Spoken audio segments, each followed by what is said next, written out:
오늘은 우리가 절대 잊어서는 안 돼. 기업 리더십의 실패와 대응 지연이 얼마나 큰 재앙으로 이어지는지를 보여주는 사례를 소개해드리려 합니다. 바로 미국 자동차 산업을 대표하는 두 거대 기업, 포드와 파이어스톤의 이야기입니다. 이 사건은 제품의 결함이 문제가 아니라 위기의 순간에 필요한 결정을 내리지 못하고 서로 책임을 미루다 결국 수백 명의 생명을 잃은 비극의 역사입니다. 우리는 이 이야기를 통해 다시금 위기의 순간에 리더가 지켜야 할 단 하나의 원칙이 무엇인지 되새겨볼 수 있을 것입니다. 1. 이상 신호 무시된 경고음. 1996년 도로 위에서 이상한 사고들이 반복되기 시작합니다. SUV 차량이 고속 주행 중 전복되며 탑승자들이 사망하거나 중상을 입는 사례가 미국 전역에서 점차 증가하고 있었죠. 특히 이 사고들에 공통적으로 등장한 차량은 포드의 익스플로러 그리고 그에 장착된 파이어스톤의 ATX 타이어였습니다. 조사 결과는 충격적이었습니다. 뜨거운 아스팔트에서 장시간 고속으로 주행할 경우 타이어 트레드, 즉 바닥 접지면이 측면과 분리되며 차량을 순식간에 전복시킨다는 사실이 밝혀졌습니다.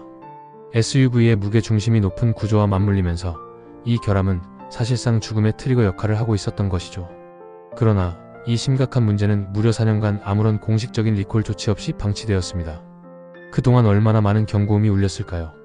1996년부터 1999년까지 상해사건 전문 변호사들과 교통안전 전문가들은 계속해서 우려를 제기했고 1998년부터는 타이어 관련 보증 청구가 급증했지만 두 기업 모두 본격적인 조치에 나서지 않았습니다. 2. 누구도 책임지지 않던 시간들. 1999년 말 타이어 결함으로 인한 사망사고는 더욱 심각해졌습니다. 수많은 유족과 피해자들이 소송을 준비했고 언론도 이 문제를 수면 위로 올리기 시작했습니다.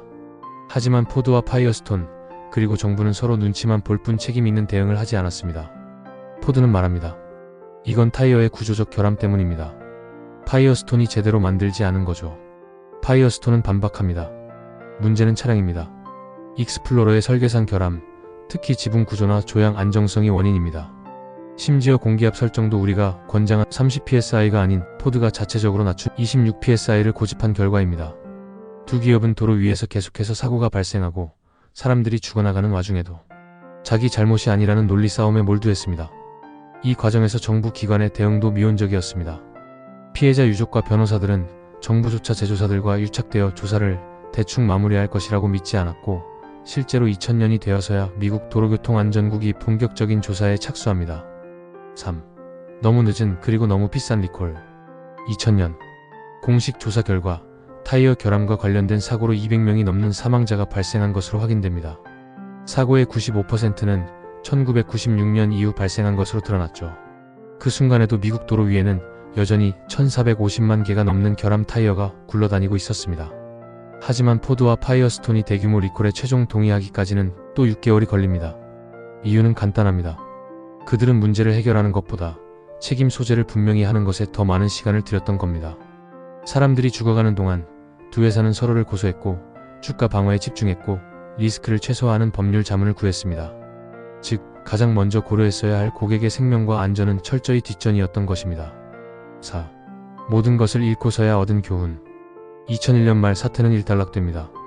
타이어 사고로 인한 최종 사망자는 270명, 부상자는 800명 이상, 포드는 55억 달러의 손실을 입었고 파이어스톤은 20억 달러 규모의 구조조정을 단행해야 했습니다. 일리노이의 디킨터 공장은 폐쇄됐고 1500명이 일자리를 잃었습니다. 양사는 수천 건의 소송에 시달렸고 10억 달러 이상을 손해배상금으로 지불했습니다. 그리고 무엇보다 상징적이었던 것은 100년 이상 이어진 포드와 파이어스톤의 파트너십이 해체되었다는 점입니다. 브리지스톤 파이어스톤의 신임 CEO는 당시 포드 CEO 자크 네서에게 다음과 같은 서한을 보냅니다. 기업 간 관계도 사람 사이 관계와 같습니다. 신뢰와 상호 존중이 없다면 더 이상 함께할 수 없습니다. 5. 리더십의 공백이 남긴 것들. 이 사건은 우리에게 매우 분명한 교훈을 남깁니다. 리더십이 부재한 위기는 단순한 사고가 아니라 재앙으로 확산된다는 것. 포드와 파이어스톤이 조금만 더 일찍 책임을 수용했다면, 조금만 더 과감하게 리콜을 결단했다면 수백 명의 목숨이 희생되지 않았을 수도 있습니다. 그리고 수많은 가정이 파괴되지 않았을 것이며 회사 역시 명예와 고객의 신뢰를 지킬 수 있었을 겁니다. 6. 위기를 뚫는 유일한 길. 어떤 기업도 어떤 브랜드도 위기에서 자유로울 수는 없습니다. 하지만 위기를 맞이했을 때 사람을 우선시하고 대중의 인식을 중시하며 신속하고 투명한 조치를 취하는 것이 그 위기를 넘는 유일하고도 확실한 길입니다.